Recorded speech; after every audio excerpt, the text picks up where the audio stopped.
வந்து ஆர்யாவை ரொம்ப பிடிக்கும். இப்போ ப்ரொடியூசராக நல்லா பிடிச்சிருக்கா, நண்பராக பிடிச்சிருக்கா? ஆர்யாவையா?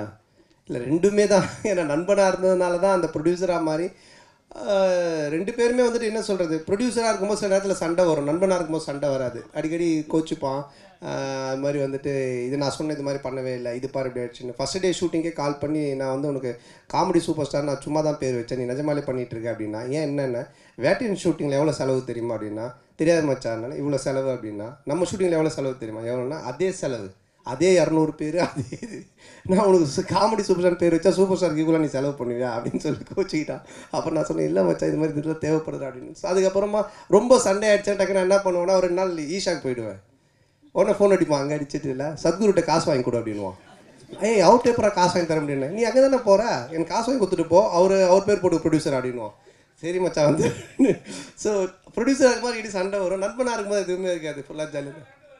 ஆமாம், கொஞ்சம் அடிக்கடி நடக்கும் சார். போன